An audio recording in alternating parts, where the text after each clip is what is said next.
Donc c'est parti. Donc bonjour à toutes et à tous. Je suis Arnaud Cabanel, je travaille chez Bretagne Développement Innovation, l'agence de développement de la région de Bretagne. Et je m'occupe un petit peu de la filière voile et technologique qui inclut la propulsion hélique.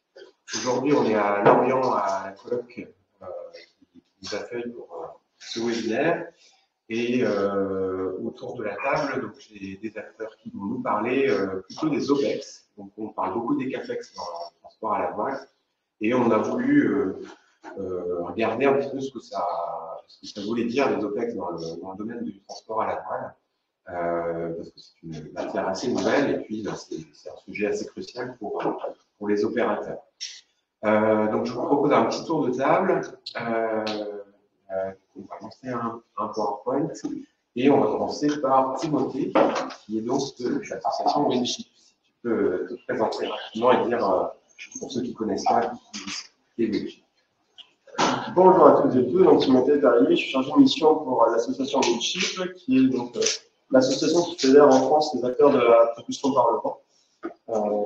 Une association qui réunit 50 membres aujourd'hui et un équipage des partenaires aussi concerner l'ensemble de la chaîne de valeur de ce jeune secteur, avec pour mission de structurer une planning au niveau français et défendre les intérêts de ces acteurs pour décarboner le transport maritime grâce à l'énergie.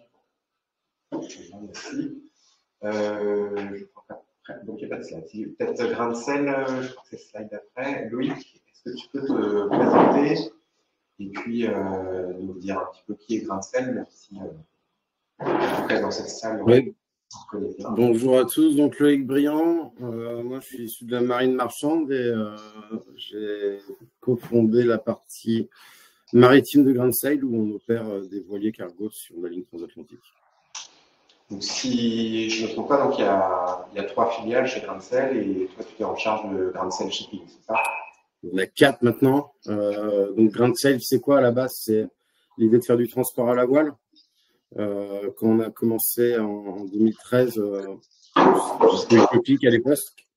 Et du coup, la philosophie avait été de créer un besoin de transport pour ensuite mettre des bateaux en face, avec un prototype qui est un premier voilier de 26 mètres qu'on a mis en service en 2020. Et aujourd'hui, on opère un deuxième navire de 52 mètres qui lui permet de vraiment offrir des solutions de transport décarboné. Et du coup, Grain de Sail, c'est une partie agroalimentaire, torréfaction, café, rhum, chocolat, l'armement maritime et on a lié également une partie commission de transport qui permet d'effacer la rupture de charge et d'offrir des solutions de l'expéditeur au destinataire en gérant effectivement le transport à la voile, mais également le pré- et le post-acheminement et toute la partie administrative et douanière. Ok, très bien. Donc, Neoline, Adrien, est-ce que tu peux présenter l'activité du projet Neoline? Oui, bonjour à tous. Merci de m'avoir invité à participer avec des gens que je connais bien, puisqu'on est tous adhérents de Winship. Donc moi, je suis Adrien Simonet, je suis le responsable des opérations de Neoline et je suis aussi cofondateur de la société. Neoline, c'est un projet d'armateur qui souhaite développer une offre de transport maritime à la fois compétitive, industrielle et sobre, en se basant sur l'opération de navires de grande taille, principalement propulsés par le vent.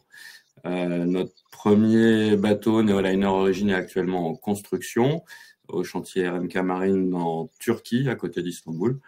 Il sera le premier navire équipé de la solution Solid Sail développée par les chantiers de l'Atlantique, qui a été fabriqué en partie dans la région de Lorient, d'ailleurs, par un groupement d'industriels de plasturgistes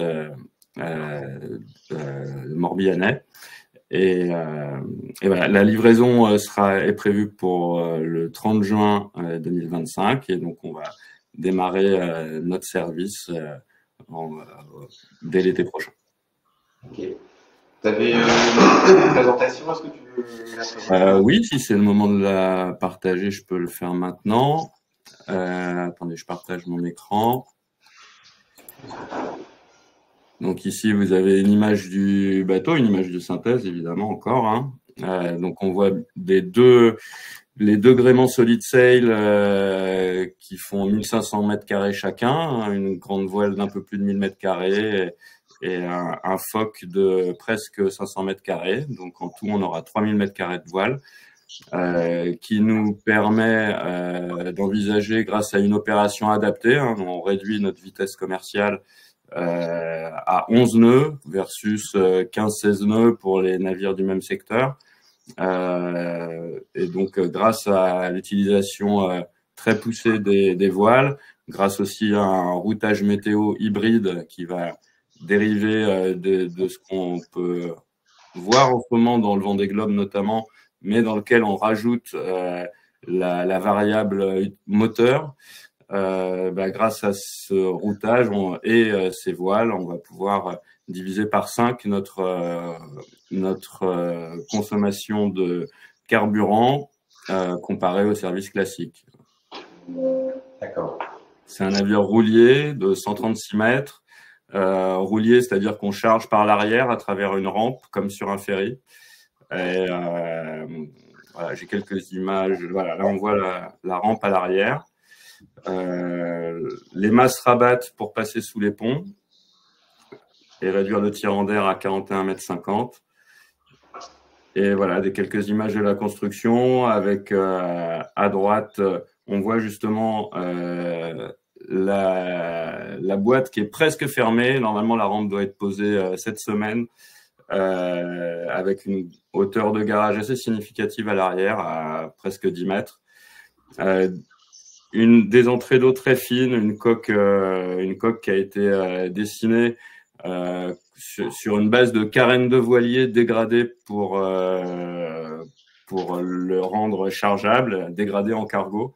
Alors qu'un armateur conventionnel, normalement, il part plutôt d'un pavé. Il taille un peu l'avant, un peu l'arrière pour le faire passer dans les vagues. Nous, on a fait la démarche inverse. On a pris une carène de voilier qu'on a aplatie sur le bordé pour pouvoir l'accoster et maximiser le chargement. Et à droite, un des pieds de mât, la mise en place d'un des pieds de mât pour recevoir le gréement. Et on va aussi offrir des cabines passagers. On peut prendre 12 passagers à bord pour rester considéré comme un cargo. C'est la limite réglementaire pour pas être considéré comme un navire à passagers. Mais néanmoins, donc on aura 6 cabines doubles assez confortables avec un petit balcon privatif. Enfin, voilà, c'est pour des gens qui veulent voyager autrement. Les cabines sont commercialisées par Sailcoop dans le cadre d'un partenariat qu'on a avec eux. Et ici, voilà, une image du salon passager qu'on espère inspirant pour nos futurs voyageurs. Et la ligne qui va être entre Saint-Nazaire et Baltimore, en passant par Saint-Pierre et Miquelon, donc une rotation totale qui fera 30 jours en comptant les escales. Donc 8 jours de traversée pour Saint-Pierre, puis 4 jours pour Baltimore, 3 jours pour Halifax, retour à Saint-Pierre en 1 jour et retour à Saint-Nazaire en 8 jours. Très bien. On a hâte de le voir sur nous. Et puis on accueille aussi Nicolas de Wizamo. Est-ce que tu peux te présenter aussi?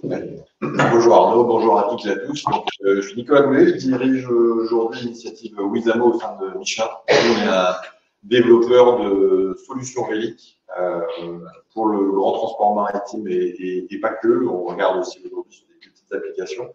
Le projet est né maintenant il y a pas loin de 5 à 6 ans avec une création de l'initiative Wizamo et non Wizamo en 2019, finalement, 2020, fin 2019-2020. Et depuis, on est passé par tout un tas de phases de développement assez intensives parce qu'on a un concept particulier, hein, une solution complètement télescopique sur une base d'une enveloppe aérodynamique qui est une enveloppe souple et gonflable.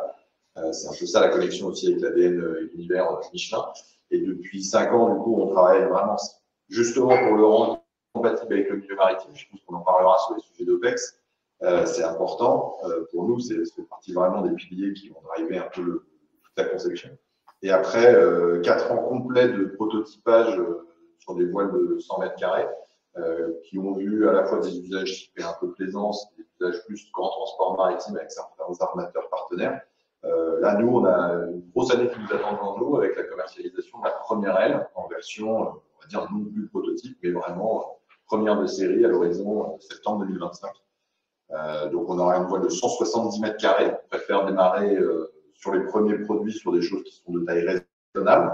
On a des développements en interne sur des tailles plus grandes, comme on peut voir là sur le visuel, sur du grand transport maritime. Mais on consolide nos bases, on va dire, de manière assez humble sur une voile de 170 mètres carrés qui sera un peu un couteau suisse. Moi, j'aime bien dire que le plan d'application, le schéma d'application, c'est des choses qui flottent entre 60 pieds et 60 mètres, grosso modo. Même un peu plus si on imagine mettre plusieurs voiles sur un bateau, mais avec des cas d'usage très variés, en allant à la fois de la grande plaisance. Aujourd'hui, on a des applications yachting assez importantes, et puis du transport maritime, transport de passagers, voilà, par exemple des bateaux liaison continent-île, par exemple, ce genre de choses, sont en cours de discussion pour des applications où l'automatisation et la rétractabilité des voiles est vraiment importante. Ouais. Ok, merci beaucoup. Je vais passer la parole à Timothée qui va nous faire un petit point aussi sur le marché, puis de nous dire un petit peu les sujets sur lesquels vous travaillez pour les OPEX, justement, dans le public. Tout à fait. Donc, oui, comme Arnaud, l'idée, c'était peut-être de vous donner un peu un aperçu du marché tel qu'il peut l'être aujourd'hui, avec 54 navires en opération dans le monde, dont 11 français, et dans ces 11 français, on a 7 nouvelles constructions, avec là quelque chose à souligner, tout qu'on a vu avec Neoline, Grandsail, qui sont présents aujourd'hui. Une des particularités françaises qui est cette forte ambition de la part du néo-armateur de porter des projets particulièrement décarbonés avec des solutions qui peuvent aller jusqu'à 80% et au-delà de réduction de l'utilisation de carburant et des émissions de gaz à effet de serre associées. Et on a également cette dynamique qui se poursuit avec 15 commandes, des bateaux qui sont en construction, qui vont arriver en 2025 et après pour au niveau mondial atterrir d'ici un an. Chaque année, en fait, ces bateaux, sont nombre de bateaux double et on devra arriver aux alentours de 125 km l'année prochaine. Donc une dynamique en forte croissance. Côté économique, ce qu'on peut dire aussi, c'est que, pour rajouter un peu de chiffres à tout ça, c'est que la propulsion par le vent aujourd'hui, c'est 80 armateurs qui sont concernés et 36 équipementiers dans le monde. On a une montée en puissance à l'échelle industrielle avec voilà, des besoins de décarbonation qui sont de plus en plus forts pour les armateurs qui sont contraints par la réglementation. Et donc face à ça, une demande qui se fait de plus en plus forte sur cette solution propulsion par le vent qui utilise une énergie qui est gratuite, en renouvelable, qui permet de libérer la place en route. Là, on voit que les nouveaux carburants vont prendre forcément plus de place. On n'a pas fait mieux que le pétrole encore aujourd'hui, donc une densité qui est moins élevée et qui a de la place en moins pour la marchandise. Donc, et donc un intérêt qui se fait croissant, qui est de plus en plus cité dans les différents rapports, dans les différentes classifications. On a encore eu la cette année différentes publications, soit le Register ou autres. Et donc, pour faire face à cette demande croissante, on a besoin effectivement d'industrialiser la production de tous ces grains. Et en France, on a donc des équipementiers qui commencent à passer cette échelle, qui essaient de passer cette échelle. Et donc, c'est là que nous, on travaille aussi pour accompagner ce basculement-là. On a aujourd'hui des usines qui sont, on s'est parlé de celle des Max Solid Sail à Lannister, un regroupement d'acteurs qui ont permis donc de produire ces mâts, qui sont des grands éléments qui ont nécessité à la fois des hangars, des moyens particuliers. On discutait encore avec Nicolas, puisque sur Vannes également, on a donc le site de Michelin sur lequel Wizamo est en train de faire des essais, etc., pour avancer dans cette production industrielle. On a également CWS, Quantity Driven Sales à Saint-Nazaire. Donc tout ça est en train de se faire et une des difficultés dans ce passage-là, c'est de réussir à amorcer la pompe, comme on dit un peu vulgairement, d'avoir de premières commandes qui vont permettre de faire tester les coûts globalement de ces gréements et pour permettre de les faire adopter le plus largement possible. Donc c'est là aussi que nous, on commence à travailler avec un enjeu quand même qui a été établi par le secteur de prendre 30% du marché global qui pourrait représenter cette production par le vent. On a donc, on estime 400 navires rétrofités pour 1200 navires neufs à horizon 2030 et 6400 navires rétrofités pour 26 100 navires neufs en 2050, donc qui représentent des chiffres non négligeables. Et une opportunité pour la France qui pourrait représenter 4600 d'emplois, dont 3000 industriels à horizon 2030. Un chiffre d'affaires de 1,6 milliard pour les équipementiers.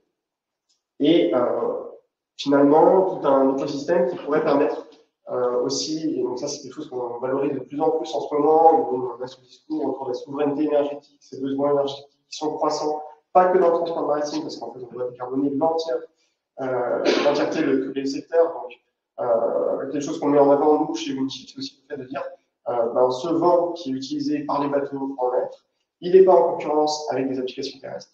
Et donc tout ce qu'on va pouvoir sauvegarder en termes de nouveaux carburants, de fuel, etc., tout ce qu'on va pouvoir économiser à cette application du maritime va pouvoir être utilisé pour l'aviation, pour le terrestre avec le camion, l'industrie lourde, etc.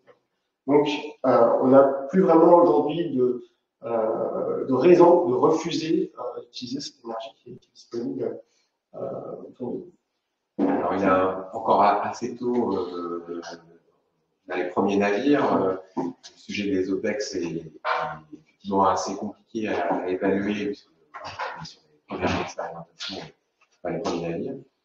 Comment vous anticipez? On parle de décarbonation, d'économie de carburant, donc effectivement, c'est des choses qui rentrent dans les OPEX, mais concrètement, est-ce qu'il y a des groupes de travail chez Winship qui travaillent ces sujets des OPEX particulièrement? Ouais.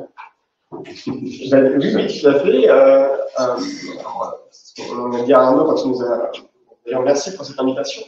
On a été agréablement surpris par ce challenge qui était de dire qu'à 19 décembre, on allait parler de coût d'exploitation. Je pense que c'est vraiment un jalon qu'on peut mettre en termes de maturité. La filière a réussi à attirer du monde à 19 décembre pour les coûts d'exploitation, c'est quand même pas mal. Et effectivement, c'est aujourd'hui, il n'y a pas un sujet qui est déterminant, puisque les acteurs dans la construction de leur business model et dans le fait de pouvoir adopter ou non cette production par le vent, encore aujourd'hui, ce qui est regardé principalement, c'est ce fameux ROI, ce fameux retour sur investissement, où les coûts d'exploitation sont souvent encore mal compris, qui ont du mal à être construits, et donc tout l'intérêt de pouvoir apporter de la lisibilité et de la compréhension autour de tous ces paramètres que nous dimensionnons. Donc, nous, Winship, nous n'intervenons pas dans les projets, nous n'intervenons pas dans les business models des acteurs. C'est leur partie à eux et c'est très bien comme ça. Par contre, là où on va essayer de les accompagner, c'est de travailler en collectif pour permettre que tous ces paramètres, donc quelques-uns, bien sûr, on pense tout de suite à la main-d'œuvre, on disait au bien de carburant, la capacité du navire, les délais, le stockage, la maintenance. Comment est-ce que tous ces aspects-là vont pouvoir être pris, pas de la même façon, mais en tout cas vus à travers les mêmes grilles de lecture? Okay. On va faire un essai micro. Je ne sais pas si les gens vont bien entendre la réponse. Et je crois que ça va être un petit peu actif. Voilà. Très bien. Donc je disais, oui, donc tout un ensemble de paramètres, que ce soit donc, sur la main-d'œuvre, sur les délais, les capacités, les carburants, la maintenance de tous ces éléments qu'il faut déjà prévoir. Et donc, à notre niveau, au niveau de Winship, c'est de travailler en collectif sur les méthodes d'évaluation et de calcul. Quand on parle par exemple des performances de ces manières qui doivent être calculées pour prévoir un petit peu les modèles d'exploitation. Donc là-dessus, on a le projet Opérant, qui est un projet qui vise à construire les premiers outils pédagogiques qui vont permettre aux armateurs et aux équipementiers de se rendre compte qu'est-ce qu'on entend derrière cette notion de performance, qu'est-ce qui est fort, comment est-ce que les paramètres vont influencer tout ça. On a également micro alternatif. Également sur tout ce qui va être gain en émission de gaz à effet de serre, comment est-ce qu'on évalue. Et donc là, on va travailler sur des projets de normes expérimentales. Également disposer d'informations fiables concernant, on parlait des capacités de maintenance, donc c'est aussi savoir de quelles capacités de maintenance on dispose aujourd'hui en France et en Europe pour, même mondialement, pour pouvoir maintenir tous ces systèmes. On va y arriver. Allez, l'image n'est pas très forte, c'est pas mal. Donc là aussi, on a des études qui vont se lancer. Également on parlait de formation. Là, on a à la fois développé un module de formation des marins avec l'INSM, la Fondation nationale maritime, c'est vraiment le sujet. Il va pouvoir développer la formation dès la rentrée 2025, la faire rentrer dans le cursus de formation de ces marins. On a aussi donc le diagnostic des besoins métiers et compétences de la filière à horizon 2030 qui a été réalisé cette année et qui va permettre de développer maintenant une formation en réaction à ce qui est exprimé par les acteurs de la filière.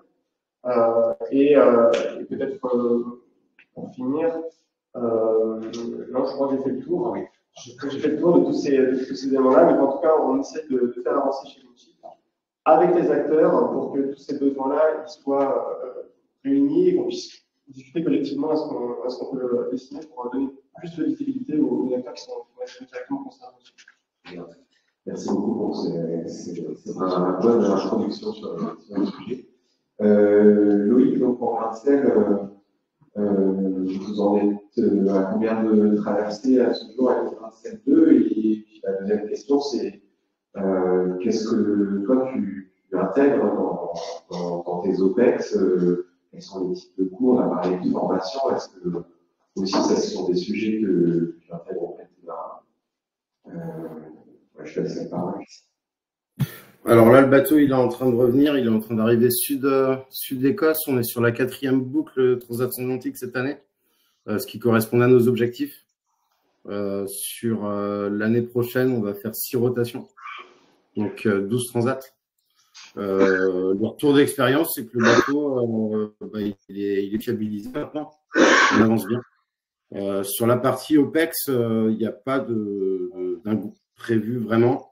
La réalité, en fait, sur le transport maritime à la voile, c'est aujourd'hui, on voit des équipementiers comme Wizamo, comme CDA pour Adrien, qui permettent d'offrir des solutions techniques qui n'existaient pas précédemment. Nous, nos navires, les premiers, ils sont issus de technologies détournées de la course au large ou de la voile classique, mais sur lesquelles on a mis une approche un peu différente dans la philosophie. Ce qu'il faut bien comprendre, c'est qu'aujourd'hui, si vous allez dans l'industrie nautique pour acheter des voiles, pour acheter un mât ou pour acheter des équipements, le cahier des charges d'utilisation de ces bateaux, que ce soit en plaisance, en yachting ou en course au large, on est plutôt autour de 30 jours d'utilisation par an, alors que nous, on est sur des navires professionnels où on doit avoir des marges de sécurité qui soient adaptées à l'utilisation pour rendre les systèmes tolérants à l'erreur. Et on est sur des taux d'utilisation de 320, 340 jours par an. Et du coup, on a des approches qui sont forcément très différentes par rapport au matériel et par rapport au choix des équipements. Ou sur les OPEX, la différence entre une propulsion vélique et une propulsion mécanique, c'est qu'aujourd'hui, on a peut-être moins de retour d'expérience sur les intervalles de maintenance. Et du coup, pour faire face à ce manque de retour d'expérience, on va faire beaucoup plus de maintenance préventive. On va prendre plus le temps sur les premières années d'acquérir ces expériences sur quelles sont les vraies pièces d'usure de ces outils de propulsion. Et du coup, il faut y aller progressivement, tout simplement, mais avec du bon sens marin et ça passera très bien.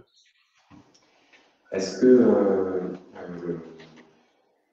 la formation des marins se fait un peu à bord ou il y a un accompagnement des équipementiers Ouais. La formation des marins, aujourd'hui, nous, on a une particularité chez Grand Sail, c'est qu'on reproduit le schéma qu'on a sur un navire marchand. Habituellement, vous avez un service passerelle, un service machine, et nous, on a créé un service propulsion vélique. Le principe de ce service propulsion vélique, il est relativement simple. Si un jour, sur un navire, le chef mécanicien à la mer doit mettre en sécurité sa machine, il va avoir la primauté pour la mettre en sécurité. On va retrouver exactement la même chose sur notre bateau. On considère que le chef de quart qui peut être en train de gérer des alarmes en passerelle ou n'importe quelle situation en passerelle anti-collision ne peut pas en même temps être sur le pont à gérer la mise en sécurité du gréement. Et la formation, on l'a fait de la même façon qu'on l'a fait sur d'autres navires.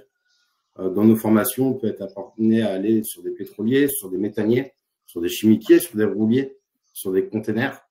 On va avoir des formations au sein de l'école qui permettent de nous déniaiser sur l'approche opérationnelle de ces bateaux et d'avoir des grandes idées. Et en fait, on se rend compte que pour nous, c'est plus facile de former des marins qui n'ont jamais fait de voile parce qu'ils n'auront pas de biais de savoir et du fait de se dire, moi j'ai déjà eu des winches, je sais en utiliser un. Parce qu'utiliser un winch avec 400 kg derrière ou avec 15 tonnes derrière, c'est pas du tout la même chose. Et du coup, pour nous, la formation, elle va se faire effectivement à bord par le biais d'une formation progressive et par le biais de la gestion d'un ISM dans lequel on a l'ensemble des procédures opérationnelles qui sont rédigées. Et à chaque fois qu'on voit des éléments à optimiser, on fait des analyses de risque, on fait des retours d'expérience, on fait évoluer nos procédures. Et aujourd'hui, ça fait déjà plusieurs années en fait que les procédures sont toujours en cours de rédaction, donc elles commencent à être extrêmement bien abouties, mais on va continuer de les améliorer dans les années qui viennent. Très bien, on va revenir vers toi tout à l'heure dans la partie discussion. Adrien, du côté des Néoline, quels sont les sujets qui sont liés aux OPEX et qui sont intervenus dans les choix que vous avez pu faire en termes de système vélique? Tu parlais du design et d'hydrodynamisme tout à l'heure sur le bateau. Est-ce que comment les OPEX sont intervenus dans le choix du design et du système vélique? Je vais rebondir aussi sur ce que disait Loïc par rapport à la formation, c'est très vrai. En fait, les OPEX d'un navire, en gros, c'est les frais d'escale, les frais de manutention et les frais d'équipage et la consommation de combustible. Sur un navire conventionnel, c'est un des postes les plus importants, la consommation de combustible. Nous, dans nos modèles économiques où on réduit drastiquement la consommation, c'est l'équipage qui devient un poste prépondérant. Et on a besoin d'une expertise. On compte sur eux parce que c'est pas juste les voiles avec un beau logiciel de routage qui va faire qu'on va atteindre nos objectifs de consommation. C'est aussi l'apprentissage, l'expertise. On espère au fil du temps améliorer notre consommation au fur et à mesure qu'on apprend à utiliser notre bateau. Aujourd'hui, en école de marine marchande, alors on n'a pas tout à fait les mêmes typologies d'équipage chez Loïc et chez nous. On n'a pas besoin des mêmes brevets. Nous, on a besoin d'officiers qui ont des brevets illimités pour naviguer sur notre navire. Aujourd'hui, à l'ENSM, il n'y a pas du tout de formation voile pour ces officiers-là. On a mis en place, grâce à Winship, un référentiel de formation qui va être proposé au catalogue de l'ENSM en formation continue à partir du printemps, normalement, et intégré en formation initiale à la rentrée 2026.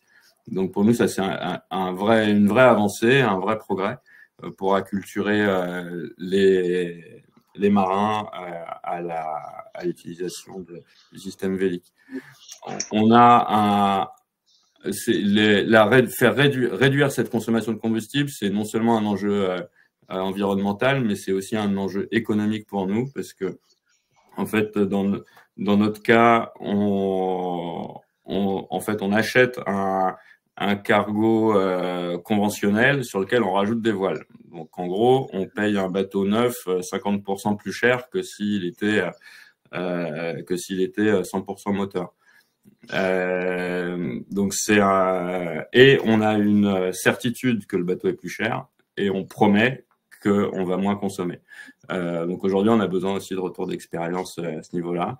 Et comme disait Loïc, pour affiner nos polaires et pour améliorer notre performance. D'accord, merci. Nicolas, donc, toi, tu es l'équipementier du groupe. Donc, quand tu es dans cette démarche de client, quelles sont les difficultés à intégrer justement ces coûts d'OPEX, comment ils intègrent la chose, quels sont un peu les arguments que tu en as? C'est vrai que je pense qu'il y a un vrai sujet sur. Là, on a deux armateurs qui se sont exprimés, qui sont des armateurs un peu particuliers, dans le sens où c'est des armateurs que je qualifierais moins militants. Et nous, au quotidien, on le voit vraiment dans nos échanges. Il n'y a pas le même rapport, évidemment, au Vélic, mais même au sujet de décarbonation, quand vous parlez avec un grain de sel ou avec un Neoline, ou quand vous parlez avec un armateur que je qualifierais de conventionnel. Très rapidement, dans la deuxième catégorie, le sujet de combien ça coûte et quand est-ce que je l'ai remboursé, et c'est quasiment la deuxième question. Et dans le combien ça coûte, on voit alors la partie CAPEX, ça commence aujourd'hui quand même à être moins vu comme un objet exotique, même l'intégration navire, même sur des rétrofits. La plupart des armateurs sont maintenant assez tranquillisés parce que les chantiers se sont eux-mêmes tranquillisés, ont fait se sont fait aussi leur propre religion par rapport aux différentes solutions véliques. Et donc ça, c'est un petit peu derrière nous, on va dire, on sent que les sujets se déplacent justement sur la partie OPEX. Et on voit de plus en plus dans nos échanges ce besoin aussi de se dire, OK, mais votre objet, là, qui est quand même un truc un peu exotique vu d'un armement, combien ça va me coûter en vrai?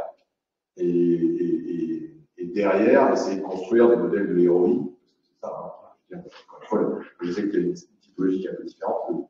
La question derrière ça, c'est quoi mon héroïne et comment je le compare avec les autres solutions de décarbonation pour flécher un peu à ce moment.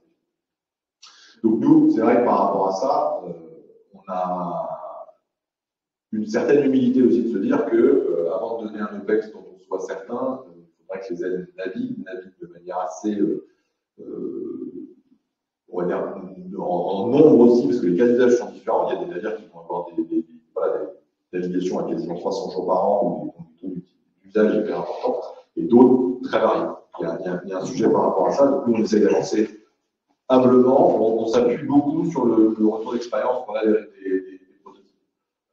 3 ans de navigation sur le voilier de Michel Desjoyaux, alors évidemment pas en continu, mais de rien, ça donne aussi l'opportunité de voir le vieillissement en milieu salin, le vieillissement aussi au UV, ce genre de choses. Donc nous, on a beaucoup travaillé sur ces aspects-là. Après, la partie OPEX pure aussi sur un navire de marine marchande, comme on a pu travailler avec le maritime nantaise, nous, ça nous a permis aussi d'identifier déjà certains éléments déjà à modifier, ce qu'on a fait pour basculer dans la version commerciale, et aussi des points d'attention en termes d'inspection maintenance. Donc, fort de ça, comme je disais, on a eu 2 actions principales aujourd'hui, c'est travailler sur le design, évidemment, pour retravailler certaines conceptions qui pouvaient appeler peut-être à trop d'usure, parce que l'ambition, c'est vraiment de donner un équipement qu'on ne va pas surveiller comme le lait sur le feu. Si on dit qu'on est automatisé et que c'est une solution qui aujourd'hui se gère seule, on n'a pas besoin d'un chef mécanicien dédié à la partie vélique. En tout cas, c'est pas ce qu'on demande de prime abord. C'est pas pour qu'il y ait quelqu'un qui passe son temps à surveiller s'il n'a pas besoin d'une intervention d'un point de vue intense.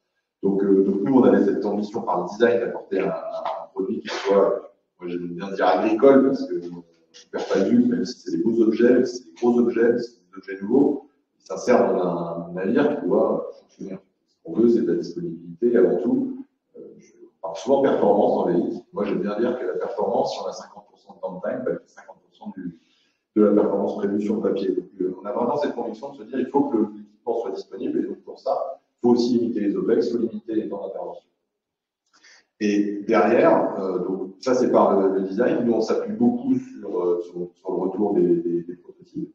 Et puis derrière, sur un plan de maintenance qu'on construit un peu à manière, ce que disait le site, de manière progressive, c'est-à-dire qu'on est assez humble sur ça, on a des idées compte tenu des prototypes, on sait qu'on va avoir besoin aussi des premières installations et du retour des armateurs pour voir comment ça évolue. Donc ça va être travaillé.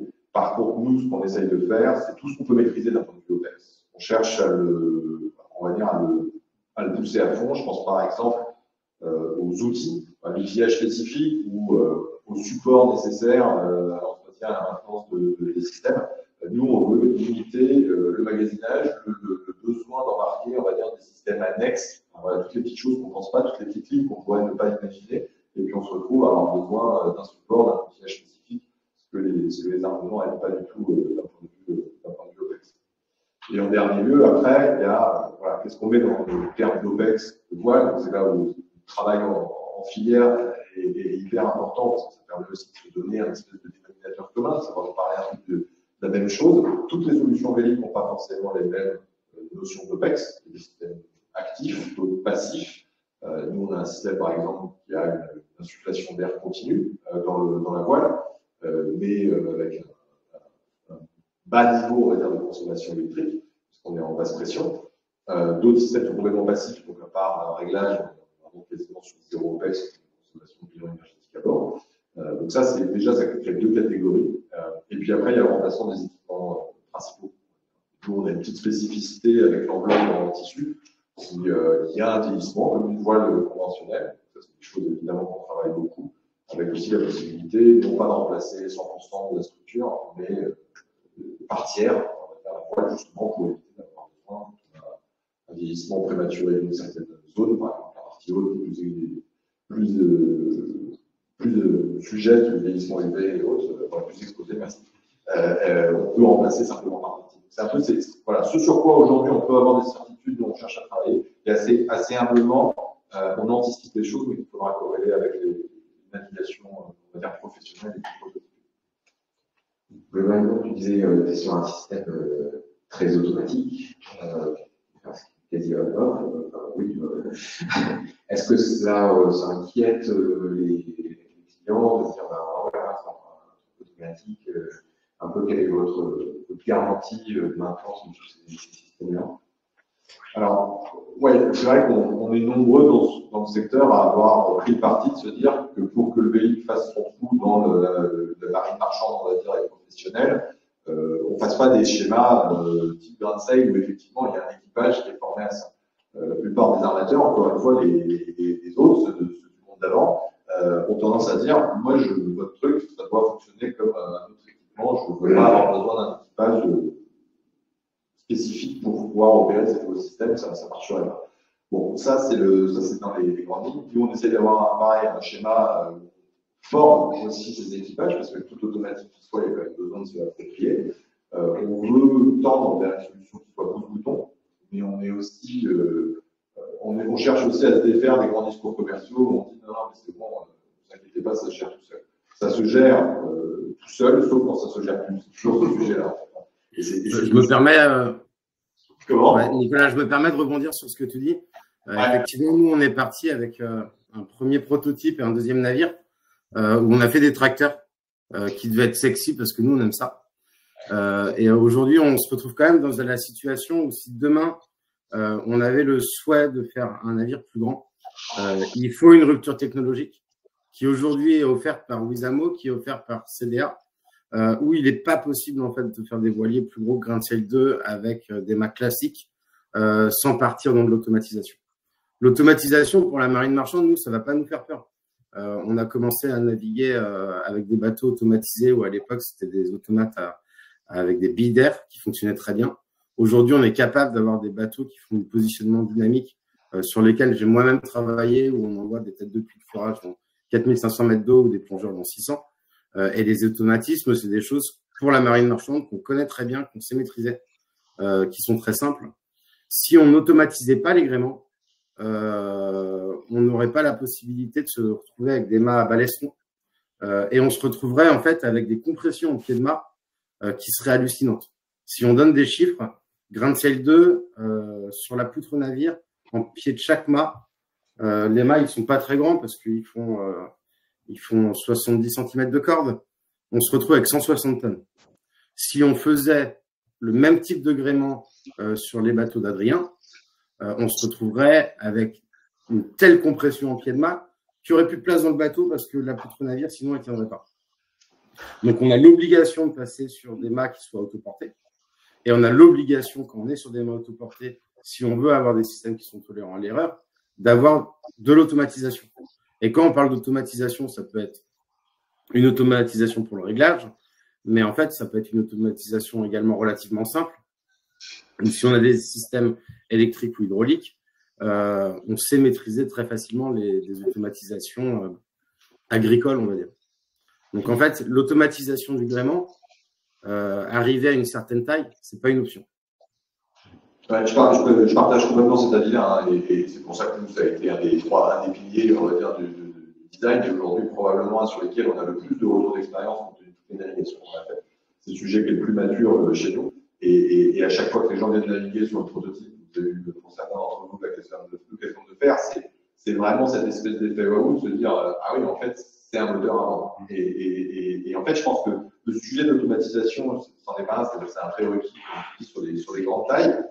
Justement, la question des armements, c'est de se dire ouais, vous mettez quoi derrière l'automatisation? À quel point ça l'est? Et surtout, quand ça ne l'est plus ou quand il y a un problème, qu'est-ce qui se passe? C'est vrai que nous, de ça, voilà, des schémas de mode de fonctionnement aussi dégradés où la voile, bien qu'automatisée, puisse se piloter en drapeau, prendre des risques, affaler, se mettre en sécurité, d'abord de manière automatisée et aussi de manière manuelle. On peut dépasser s'il faut le système pour X ou Y raison, l'équipage doit rester maître, on va dire, de l'équipement à bord. Et du coup, là, on va arriver sur la partie formation derrière. Ouais, vous m'entendez? Je me permets d'intervenir. Sur la partie formation derrière, les marins qui naviguent sur un grain de CL2 où on joue avec les ficelles, ce ne sera pas les mêmes marins qui navigueront sur d'autres navires avec des gréements Wizamo ou CDA, où on joue avec ce qu'on appelle les FMEA. Donc les FMEA, pour ceux qui ne connaissent pas, c'est les Failure Mode Effect Analysis.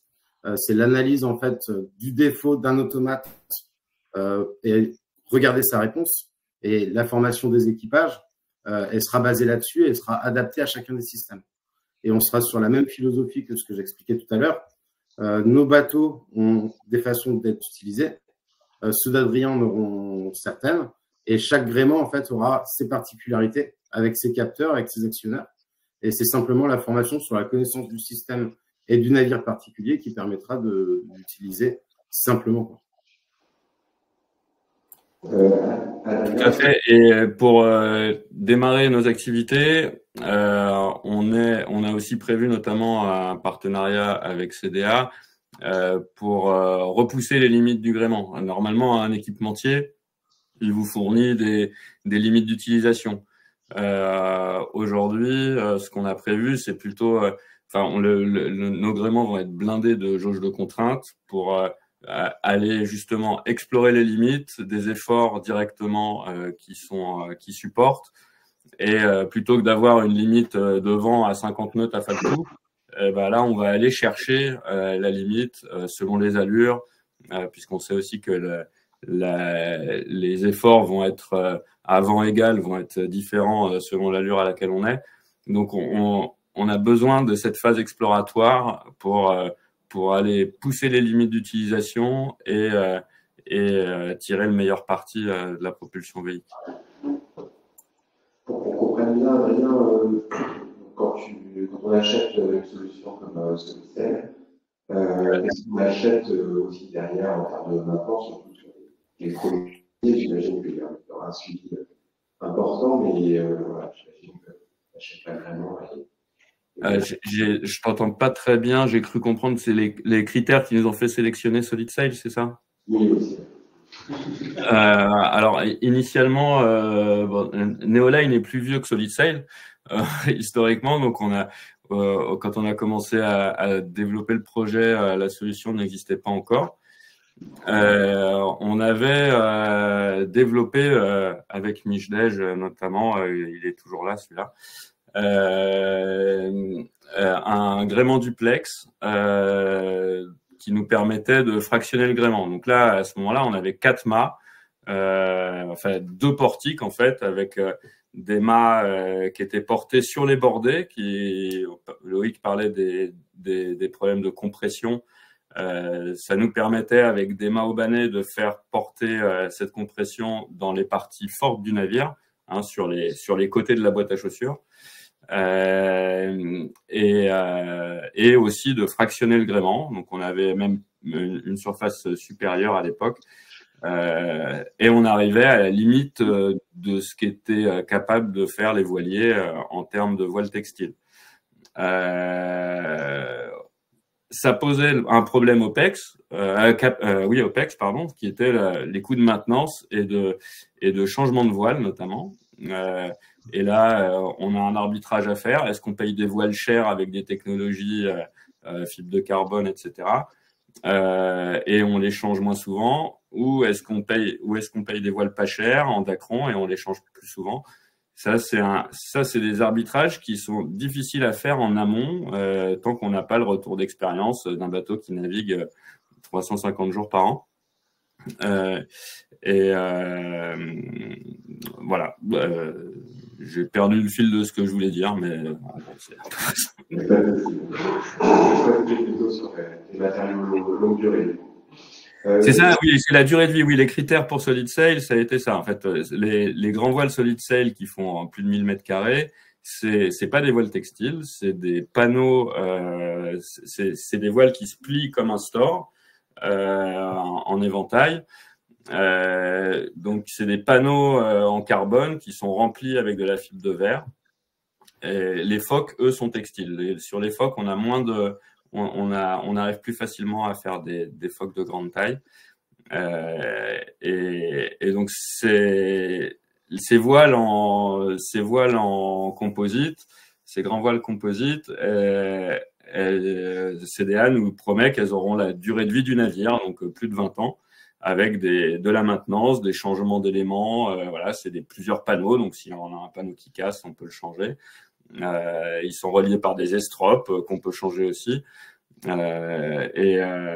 Donc ça permet de se caler dans la durée de vie du navire, et c'est pour nous ça a été trigger comme choix, et le fait que ce soit développé une solution développée par un chantier naval également, puisqu'ils ont les capacités industrielles pour le produire. Ils ont pu le tester pendant 1 an sur un terre-plein du chantier. Je sais que c'est un des projets de Wizamo aussi, de faire un démonstrateur. C'est essentiel aussi pour éprouver le matériel, de le tester à terre dans un premier temps avant de le tester sur le navire. Et merci. Timothée, j'aimerais qu'on revienne sur la décarbonation. Cette histoire de taxe carbone, est-ce que tu peux nous expliquer aujourd'hui où on en est, puis quelles sont les pistes de travail, puisque finalement, on parle de décarbonation, mais il y a aussi ces histoires de taxes qui peuvent rentrer dans les OPEX de manière importante. Tout à fait. Alors, peut-être à ce niveau-là, je disais tout à l'heure, effectivement, que les armateurs sont de plus en plus poussés à investir pour aller dans cette décarbonation, puisque tout simplement, en fait, que ce soit l'Union européenne ou l'Organisation maritime internationale vise à atteindre ce net zéro émission à horizon 2050. Et en fait, pour reprendre ce que disait Adrien, on disait que le voile du bateau, il parlait de 20 ans. Et en fait, aujourd'hui, en 2025, dans 20 ans, on est en 2045, finalement, à 50 2050. Pourquoi je dis ça? Parce qu'en fait, tout simplement, si on veut être net zéro émission en 2050, ça veut dire que les bateaux zéro émission peuvent continuer. Donc ça, c'est ce qui fait accélérer dans les choses. Parallèlement à ça, pour se conformer à ces jalons, on va avoir en 2030, en 2040, etc. On a effectivement des indicateurs qui sont développés par l'ONI et qui vont être contraignants. Par l'ONI, d'une part, sur que ce soit le design, que ce soit sur l'exploitation, on a le C2I qui va être dans un navire, qui va conduire un arrêt de navire si ils ne se conforment pas à résonance, c'est-à-dire que le premier livre laisse à quai et il ne peut pas compter, il n'a pas fait de démarche pour se transformer au nord. Mais aussi côté européen, avec cette entreprise de transport maritime avec le marché carbone, la commission qu'on connaît pour tous les autres secteurs, et où là aussi, il va falloir montrer qu'on a la capacité de décarboner les flottes, et concrètement, si ce n'est pas fait, on va devoir payer des taxes. Et tout ça, aujourd'hui, le travail que nous on mène avec un gouvernement de France et d'autres, c'est aussi s'assurer que toutes ces taxes qu'on va dégager, on sait aujourd'hui que son budget sont un peu plus longs partout, c'est s'assurer qu'elles aillent bien au maritime et qu'elles permettent cette décarbonation, parce que c'était la logique dans laquelle elles ont été pensées. C'est-à-dire qu'on va devoir déployer des milliards et des milliards d'euros, de dollars, pour décarboner cette zone maritime. Et donc, dans la mesure où on va mettre en place ce marché-là, c'est aussi s'assurer qu'on puisse s'en profiter pour venir aider ce là à passer cette marche qui est quand même assez haute si tout le monde se dit. Nicolas, pareil, auprès des clients, est-ce que c'est une histoire de taxe carbone qui rentre, ou d'amende éventuelle qui rentre un peu dans le calcul, ou c'est les économies de carburant qui sont plutôt prédominants dans l'écoute des armateurs? Il n'y a pas de réponse. Il n'y a pas de réponse. Il n'y a pas de réponse. Je sais pas. Il n'y a pas de réponse unique. Ça va dépendre des armateurs. Il y en a beaucoup qui peuvent avoir une approche très conservative, uniquement basée sur l'économie de carburant. L'évitement de taxes n'est pas forcément donc juste conformité, de ce que disait Timothée sur conformité aux indicateurs d'ONI. Et ils vont simplement s'assurer que le bateau, effectivement, ne finira pas à raisonner. Et donc, eux vont faire un calcul de ROI, genre basé CAPEX, OPEX, mais au sens uniquement de consommation économique soute. Et ça va s'arrêter là, de manière très conservative. Ce qui n'est évidemment pas à l'avantage de solutions élites, qui restent quand même des solutions onéreuses aujourd'hui. Ce qu'on dit justement, c'est que la dégradation va l'être, mais aujourd'hui, ce n'est pas encore complètement ancré. Il y a vraiment cette approche ROI, avec pas forcément les bonnes approches de calcul. Donc, l'évitement de taxes aujourd'hui est pas très bien maîtrisé pour beaucoup d'armements. Certains, évidemment, ont déjà très bien avancé la copie, mais il faut quand même imaginer que la plupart des armements internationaux qui en discutent sont des petits armements de quelques bateaux. Ils n'ont pas beaucoup dans leurs équipes de gens capables finalement de les prendre par la main, de prendre un terme dans l'externe, finalement prendre par la main et définir le bon cadre pour calculer un ROI propre. Et donc, ça arrive à des discussions qui sont parfois un peu compliquées, qui mettent un peu de temps à mûrir avec eux, mais très rapidement, c'est si votre ROI est supérieur à 5 ans, on s'intéresse pas. D'accord, on commence à en calculer. Et donc, c'est là où il y a un travail, nous on apprend ici, objectivement, à essayer d'objectiver certaines choses sur, penser aussi aux autres adjacences, comme les équipements de taxes, parce que ça fait vraiment partie aujourd'hui d'un calcul d'OPEX. Ça peut pas être ceci. C'est effectivement le point que j'avais oublié tout à l'heure, c'est de travailler nous dessus. Cette valorisation, en fait, c'est des modèles économiques de la fonction par exemple, s'appuyer sur les retours d'expérience des acteurs, etc. Et travailler segment par segment pour bien comprendre ce que ça signifie, parce qu'on va avoir des choses qui sont différentes.